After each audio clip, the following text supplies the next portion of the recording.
우리 하나님 말씀 역대상 17장 16절에서 27절까지 말씀입니다. 역대상 17장 16절에서 27절까지 말씀을 교독하겠습니다. 다윗 왕이 여호와 앞에 들어가 앉아서 이르되 여호와 하나님이여 나는 누구이오며 내 집은 무엇이기에 나에게 이에 이르게 하셨나이까.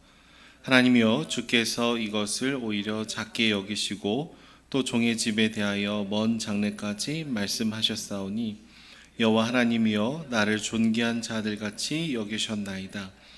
주께서 주의 종에게 베푼 영예에 대하여 이 다윗이 다시 주께 무슨 말을 하오리이까. 주께서는 주의 종을 아시나이다.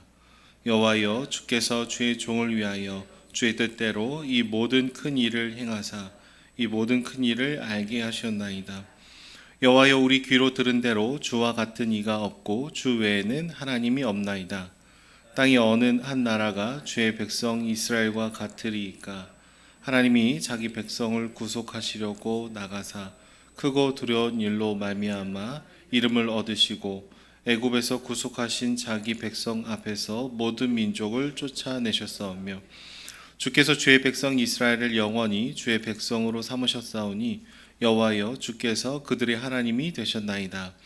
여호와여 이제 주의 종과 그의 집에 대하여 말씀하신 것을 영원히 견고하게 하시며 말씀대로 행하사 견고하게 하시고 사람에게 영원히 주의 이름을 높여 이르기를 만군의 여호와는 이스라엘의 하나님 곧 이스라엘에게 하나님이시라 하게 하시며 주의 종 다윗의 왕조가 주 앞에서 견고히 서게 하옵소서. 나의 하나님이여 주께서 종을 위하여 왕조를 세우실 것을 듣게 하셨으므로 이 기도로 간구할 마음이 생겼나이다. 여호와여 오직 주는 하나님이시라. 주께서 이 좋은 것으로 주의 종에게 허락하시고 이제 주께서 종의 왕조에 복을 주사 주 앞에 영원히 두시기를 기뻐하시나이다. 여호와여 주께서 복을 주셨사오니 이 복을 영원히 누리리이다 하니라. 아멘. 여러분 오늘 우리가 읽은 말씀은 역대상 17장 16절부터 27절까지 말씀입니다. 하지만 이 역대상 17장은 성경 전체를 관통하는 다윗 언약에 대한 이야기이기에 우리 17장 전반에 걸쳐서 함께 말씀을 나눠보도록 하겠습니다. 다윗 언약은 사무엘하 7장에 먼저 나온 내용인데요. 하나님께서 다윗의 후손 다윗의 씨를 통해서 그 나라와 왕위를 영원토록 견고하게 지키시겠다라는 약속입니다. 그리고 이것이 오늘 말씀 본문 조금 앞에 11절과 14절까지 말씀에 기록이 되어 있습니다. 마태복음 1장 1절을 보시면 아브라함과 다윗의 자손 예수 그리스도의 계보라고 얘기하면서 예수님에 대해서 소개를 하면서 다윗의 자손이라는 것을 굉장히 강조하면서 이 마태복음의 말씀을 시작합니다. 이것은 다윗의 언약이 예수님께로 연장되어 있다, 연결되어 있다라는 것이죠. 그러니까 아브라함, 다윗, 예수 그리스도로 이어지는 은혜의 언약을 얘기하고 있습니다. 그래서 역대상 17장은 1절부터 15절까지는 하나님께서 세우신 다윗 언약에 대한 이야기이고 오늘 우리가 방금 읽은 16절부터 뒤의 말씀은 그 은혜에 대해서 다윗이 어떤 반응을 어떤 감사를 보이고 있는지로 이렇게 나눠진다고 생각해 보면 좋습니다. 그러니까 전반부는 태양이 아름다운 빛을 발해주고 두 번째는 달이 그 빛을 반사하면서 감사하는 그런 구도를 가지고 있는 것이죠. 여러분 하나님이 우리를 은혜로 불러주시고 그 은혜에 감격하고 찬양하고 예배하는 그 모습이 우리에게도 있다라고 얘기할 수 있겠습니다. 먼저 역대상 17장 7절의 말씀을 보면 내가 너를 목장 곧 양떼를 따라다니던 데에서 데려다가 내 백성 이스라엘의 주권자로 삼았다라고 하는 내용이 나옵니다. 그러니까 하나님께서 다윗을 왕으로 세우시고 부르실 때 그는 그저 목동에 불과했습니다. 이스라엘 백성들을 지키고 보호할 만한 그런 깜냥이 되는 느낌이 있었던 것이 아니라 그냥 양을 돌보는 목동에 불과한 사람이었다라는 것이죠. 그리고 그는 그의 형제들 중에 막내였어요. 고대 근동의 문화에서는 사실 장자에게 굉장히 많은 권한들이 주어졌거든요. 그런데 사실 그 당시의 문화로 친다고 해도 다윗은 그렇게 뭔가 리더로서 그 역할을 감당할 수 있는 순서가 전혀 아니었습니다. 그러니까 다윗이 목동이었다라는 것, 그리고 고대 장자법 기준에서 봐도 그가 막내였다라는 것. 그러나 그를 주님께서 택해서 불러주시고 하나님께서 원하시는 이스라엘 백성의 왕으로 삼아 주셨다라는 것은 전적인 하나님의 은혜라는 것을 얘기하고 있는 것이죠. 여러분, 내가 자격이 없는데 나를 그곳에 불러주셔서 나에게 굉장히 귀한 일들을 감당하게 해주시면은 우리는 좀 부담스럽긴 하지만 너무 기쁘고 너무 감사하고 그것에 대해서 우리가 최선을 다해서 반응하고 싶어하는 마음들을 보이게 되죠. 그냥 다윗의 세대에만 한 기간 정도에만 그냥 왕으로 삼아 주신 것이 아니라 다윗의 후손을 통해서 영원한 하나님의 나라를 이뤄 가시겠다라고 약속을 해 주신 것이기 때문에 실로 말할 수 없는 은혜고 또 영광이다라고 얘기를 할 수 있겠죠. 물론 다윗의 왕조가 정말 영원까지 멸망하지 않았습니까? 라는 것에 대해서 우리는 질문을 할 수 있습니다. 왜냐하면 이스라엘이라는 나라가 남유다, 북이스라엘로 나눠지고 각각 다른 나라에 의해서 멸망했다라는 것을 우리는 알고 있기 때문이죠. 그리고 실제로 이 말씀 역대기의 수신자들도 오랜 포로기의 기간을 끝낸 귀한 자들이었기 때문입니다. 우리를 영원토록 지켜주신다고 약속을 해놓고 왜 다른 민족들이 우리를 망가뜨리는 것을 그냥 허용하셨습니까? 왜 내버려 두셨습니까? 라는 질문을 우리가 할 수도 있죠. 그런데 하나님은 그들이 포로로 끌려가서 온갖 어려움을 겪었음에도 불구하고 다 망한 것 같은 그 순간임에도 불구하고 다윗의 후손들을 이어가셨고 다윗의 후손을 통해서 영원한 왕 예수 그리스도를 이 땅에 보내주셨습니다. 그러니까 사람의 눈으로는 이미 다 망한 것 같고 끝난 것 같고 하나님의 이 다윗의 언약이 멈춘 것처럼 느껴지는 순간에도 하나님은 당신의 일들을 신실하게 해나가고 계시더라라는 것이죠. 굉장히 신비로운 방식의 주님의 손이 우리 인생을 역사를 붙들고 계시더라라는 것을 우리는 보게 됩니다. 우리는 종종 하나님께서 약속해 주신 영원한 이 생명에 대한 약속으로 인해서 그리스도인이 된 이후에 우리의 삶을 자유가 아니라 방종으로 기꺼이 인도할 때가 종종 있습니다. 주님께 다 용서받았으니까 에이 뭐 그냥 내 멋대로 살아도 되지 뭐 그러면서 은혜를 받았음에도 불구하고 죄를 품고 살아갈 때가 있죠. 이스라엘 백성들의 역사도 그러지 않습니까? 다윗의 언약을 주셨어요. 또 성전도 주셨어요. 그러니까 하나님 우리를 영원까지 지키실 것이니까 당신의 성전이 있으니까 이 정도는 괜찮지 않습니까? 죄를 환영하고 우상을 짓고 그런 우상을 숭배하면서 죄를 품는 삶을 살아가기 시작했더라라는 것이죠. 그런데 하나님의 영원한 보호하심에 대한 약속과 동시에 우리가 자발적으로 선택한 죄악과 우상 숭배는 이스라엘 백성들을 아프게 만들었고 무너지게 만들었고 하나님으로부터 심판을 받게 되는 일들을 보게 되었습니다. 하지만 그럼에도 불구하고 다윗의 후손을 통해서 영원한 주님의 나라를 여전히 이루어 가시겠다라는 주님의 약속은 취소되지는 않죠.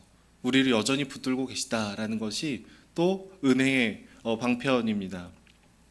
특별히 11절의 말씀을 보시면은 이런 표현이 있어요. 내가 내 뒤에 내 씨, 곧 내 아들 중에 하나를 세우고 그가 그 나를 견고하게 하리니라는 얘기를 하고 있습니다. 근데 여기서 세우다라는 이 단어는요. 나중에 어디에서 사용이 되는 단어냐면은 예수님께서 죽으시고 부활하실 때 이 단어를 사용합니다. 그러니까 지금 역대기에서 너의 아들 중에 하나를 세우겠다라는 이 단어를 쓰고 계신데 나중에 예수님께서 죽으시고 부활하실 때 일어나다, 부활하다라는 단어를 동일하게 사용을 하더라라는 것이죠.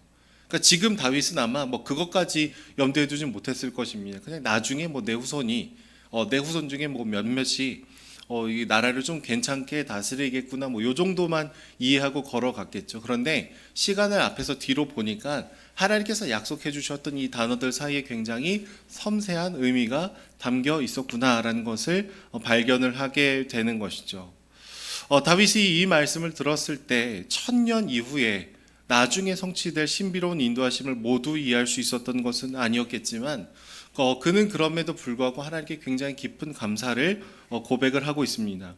16절 말씀 보시면 그는 여호와 앞에 들어가 앉아서 하나님을 찬양합니다. 여호와 하나님이여 나는 누구이오며 내 집은 무엇이기에 나에게 이에 이르게 하셨나이까.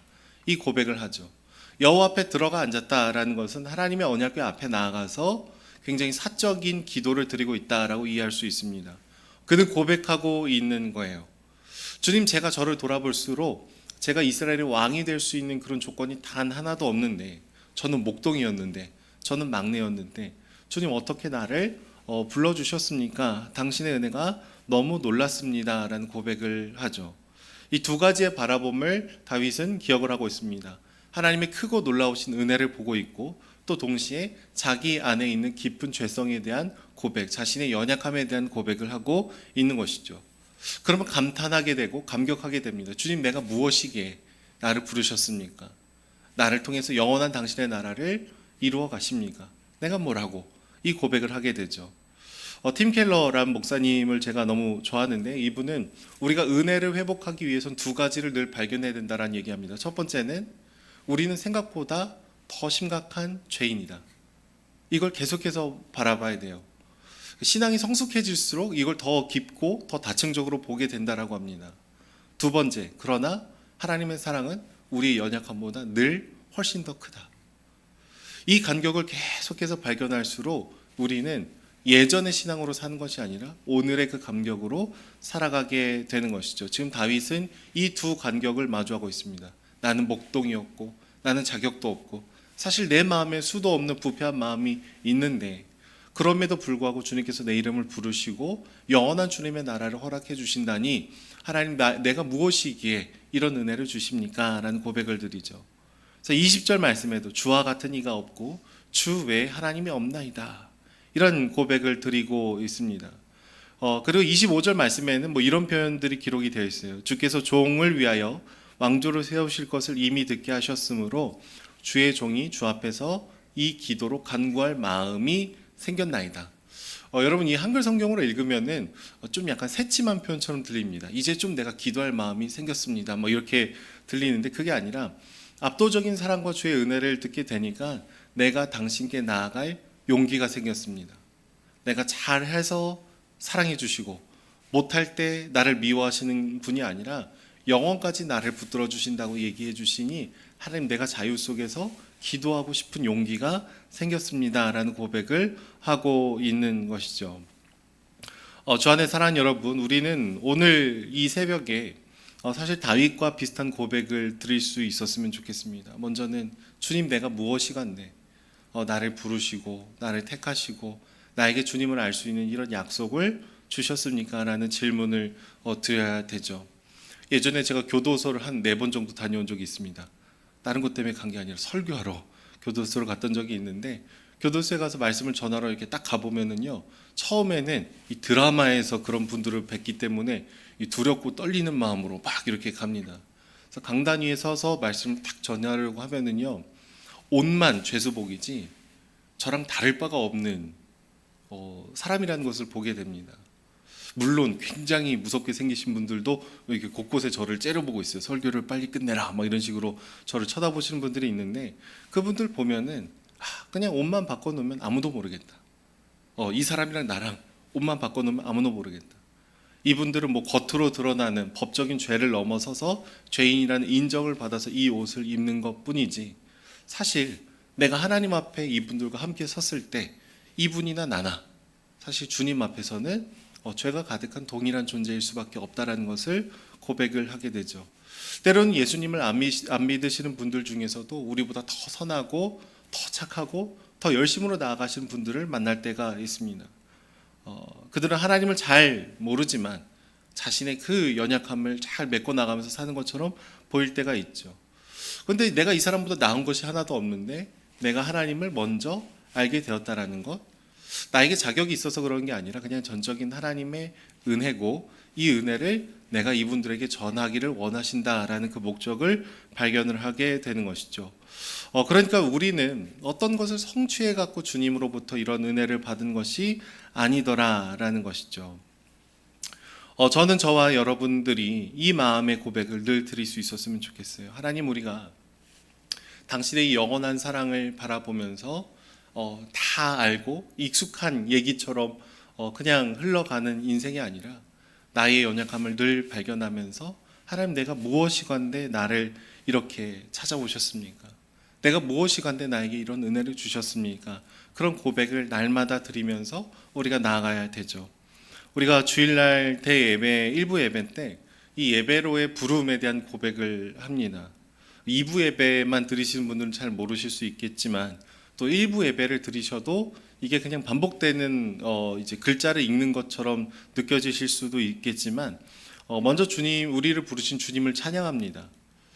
그리고 우리의 죄된 본성을 생각보다 정확하게 고백을 해요. 개척을 하고 이 예전에 대한 책들을 여러 가지 읽으면서 이런 고백들을 제가 이제 정리를 했던 것인데 이런 내용들이 있습니다. 하나님을 예배하는 중에도 나를 높이려고 하는 우리의 자기중심적인 죄의 성향에 대해서 얘기합니다. 가장 선한 중에서도 우리는 악합니다. 은혜를 받으면서도 우리는 나를 생각하는 존재라는 것을 고백하죠. 이런 내용들을 고백을 하다가 동시에 주님의 은혜를 그 뒤에 고백합니다. 그럼에도 불구하고 하나님께서 우리를 사랑해 주시는 은혜를 의지합니다. 이 두 고백 중에 하나가 빠지게 되면은 오늘의 말씀을 잃어버리게 돼요. 내가 얼마나 비참한 존재인지를 깊이 탐구하고 고백하고 슬퍼하고, 그러나 그럼에도 불구하고 우리를 붙드신 주님의 은혜가 나를 확실하게 붙들고 계시다라는 것을 함께 고백을 해야 되는 것이죠. 그래서 마지막에는 이런 고백을 합니다. 주님, 우리가 은혜 받은 자답게 살게 해주십시오.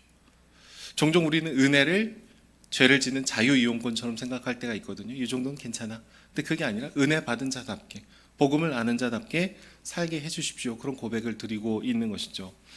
저는 저와 여러분이 오늘 이 다윗의 고백을 회복하기를 소망합니다. 하나님, 나는 더 심각한 죄인입니다. 내 생각보다.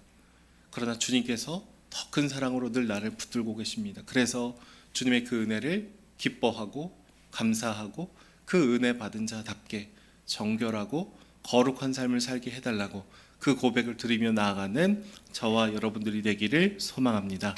기도하겠습니다. 사랑해 주님, 우리는 자격과 조건이 없는 비참한 죄인임에 주께 고백합니다. 우리는 선한 것을 행하면서 심지어 주님을 예배하면서도 나를 높이고 싶어하는 존재임을 주께 고백합니다. 그러나 자격 없는 다윗에게 찾아와 주셔서 그를 불러주시고 영원한 주님의 나라에 초청해 주신 것처럼 우리를 불러주시는 하나님의 은혜에 기뻐하며 감격하며 반응하며 나아갑니다. 하나님, 하나님의 은혜를 고백하고 주의 은혜를 깊이 경험하는 저희들이 될 수 있도록 날마다 함께하여 주시옵소서. 은혜 받은 자답게 거룩하고 정결한 삶을 살아가고자 하는 용기와 깊은 갈망을 우리에게 더하여 주시옵소서. 감사드리며 예수님의 이름으로 기도드립니다. 아멘.